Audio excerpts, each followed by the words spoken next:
पहलगाम आतंकी हमले के बाद एक्शन में इंडियन आर्मी, 2 आतंकवादी ढेर। जम्मू कश्मीर के मशहूर पर्यटन स्थल पहलगाम में मंगलवार को आतंकियों ने टूरिस्टों को निशाना बनाया।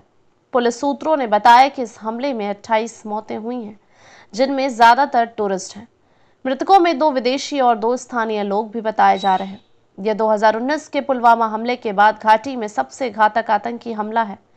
स्थानीय प्रशासन ने श्रीनगर में इमरजेंसी कंट्रोल रूम बनाया है और लोगों की मदद के लिए फोन नंबर भी जारी किए हैं। ये हैं 019424575543, 0194248365 और मोबाइल नंबर 7006058623 भी दिया गया है। पाकिस्तान के रक्षा मंत्री ख्वाजा आसिफ का कहना है कि पाकिस्तान का इस हमले से कोई ताल्लुक नहीं है।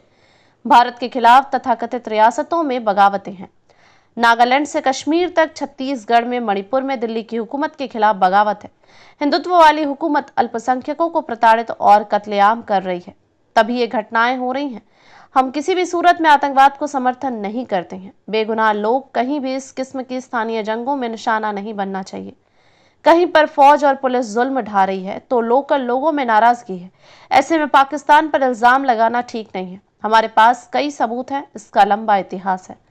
पहलगाम में हुए घातक आतंकी हमले के एक दिन से भी कम समय के बाद भारतीय सेना ने बुधवार को जम्मू और कश्मीर के बारामूला जिले में नियंत्रण रेखा (LOC) पर घुसपैठ की एक ताजा कोशिश को नाकाम कर दिया। चिनार कॉर्प्स ने जानकारी दी कि 2 से 3 अज्ञात आतंकवादियों ने 23 अप्रैल को उत्तरी कश्मीर में उरी नाला के सरजीवन के सामान्य क्षेत्र से घुसपैठ करने की कोशिश की। सेना के अनुसार सतर्क सैनिकों ने घुसपैठियों को चुनौती दी और रोका, जिससे मुठभेड़ हुई। सेना ने एक्स पर एक पोस्ट में कहा, ऑपरेशन जारी है, the operation is in progress. इसका हिंदी अनुवाद है, ऑपरेशन जारी है। जम्मू और कश्मीर के पहलगाम में हुए आतंकी हमले के बाद, जिसमें आतंकवादियों ने मुख्य रूप से पर्यटकों सहित 28 लोगों की हत्या कर दी, एयर इंडिया और इंडिगो ने बुधवार को श्रीनगर से दिल्ली और मुंबई के लिए 4 अतिरिक्त उड़ानें निर्धारित की हैं। वर्तमान स्थिति को देखते हुए एयर इंडिया बुधवार 23 अप्रैल को श्रीनगर से दिल्ली और मुंबई के लिए 2 अतिरिक्त उड़ानें संचालित करेगी। उड़ानों के बारे में जानकारी देते हुए उन्होंने घोषणा की, श्रीनगर से दिल्ली सुबह 11:30 बजे, श्रीनगर से मुंबई दोपहर 12 बजे। इन उड़ानों के लिए बुकिंग अब खुल गई है। उन्होंने अपने हेल्पलाइन नंबर देते हुए आगे कहा, श्रीनगर से आने जाने वाले हमारी अन्य सभी उड़ानें निर्धारित समय के अनुसार ही संचालित होती रहेंगी। एयर इंडिया इन सेक्टरों पर 30 अप्रैल 2025 तक कंफर्म बुकिंग वाले यात्रियों को मुफ्त पुनर्निर्धारण और रद्द करने पर पूरा रिफंड भी दे रही है।